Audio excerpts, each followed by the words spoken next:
मुंबईसह उपनगरात काय घडतंय तेही बघूयात न्यूज टॉप 9 मधून।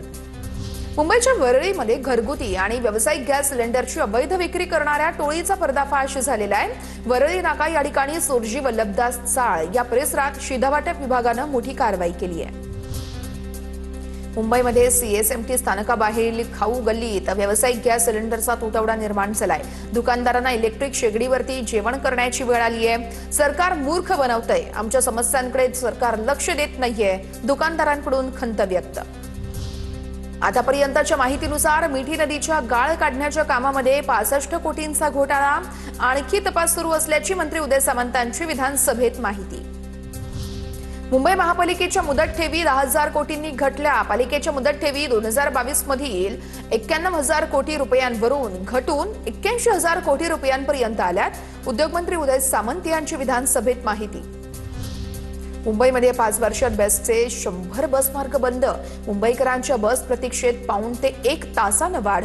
अपुऱ्या बस संख्येमुळे प्रवाशांचा संताप। सध्या सुमारे 400 बसमार्ग सुरू असल्याची माहिती। बदलापूर स्त्रीबीज विक्री प्रकरणामध्ये आतापर्यंत 7 जणांना अटक। राज्य महिला आयोगाची माहिती। अमोल पाटील याने नाशिकमध्ये परवाना असतानाही ठाण्याचे आयव्हीएफ सेंटर सुरू केल्याचं समोर। डोंबिवलीतील अनधिकृत फेरीवाले आणि आठवडी बाजारावरून शिंदेंच्या सेनेचे नगरसेवक आक्रमक। लोढा हेवन परिसरामध्ये फेरीवाल्यांच्या अतिक्रमणामुळे वाहतूक कोंडी आणि स्वच्छतेचे प्रश्न, परिसरातील नागरिक हैराण।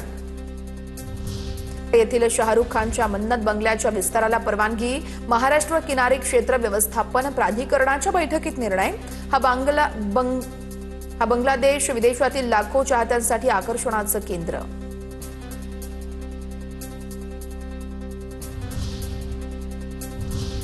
आता पुणे जिल्ह्यात नेमकं काय घडतंय बघूयात न्यूज टॉप 9 मध्ये।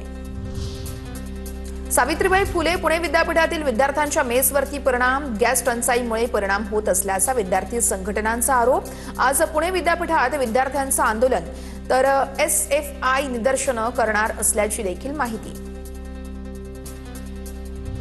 पुण्यामध्ये गॅस मिळत नसल्यानं हॉटेल व्यवसायावरती परिणाम। भाज्यांची मागणी घटल्यानं पालेभाज्यांच्या दरात 10 ते 20% घट। पुणेकरांनी महावितरण कंपनीसह 319 कोटी रुपयांचं वीज बिल थकवलं।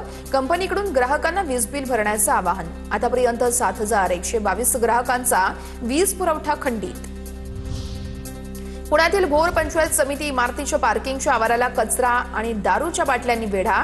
प्रशासन याकडे दुर्लक्ष करत असल्यानं नागरिकांकडून नाराजी। तळीरामांवरती कारवाई करण्याची नागरिकांची मागणी। पुण्यामध्ये टकटक गँगचा पर्दाफाश। सिग्नलवरती गाड्यांमधून मोबाईल चोरी करणारे 2 परप्रांतीय आरोपी अटकेत। 4 चाकी वाहनांना धडक लागल्याचा बहाणा करून गाड्यांमधून चोरी करायचे। पुणे रेल्वे स्थानकावरती अनधिकृत विक्रेत्यांवर कारवाई। वर्षभरात 58 लाखांच्या दंडाची वसुली। पाणी विक्रेत्याने भेसळ पाणी वापरू नये यासाठी विशेष मोहीम। पुणे शहरातील कमाल तापमान 38 अंशांवर पोहोचलं तर रात्रीच्या तापमानात देखील मोठी वाढ झाली आहे। महाराष्ट्र आणि गुजरात राज्यावरती अँटिक सायक्लोथोन स्थिती सक्रिय आहे, त्यामुळेच राज्यातील तापमानावरती परिणाम झाल्याची माहिती आहे।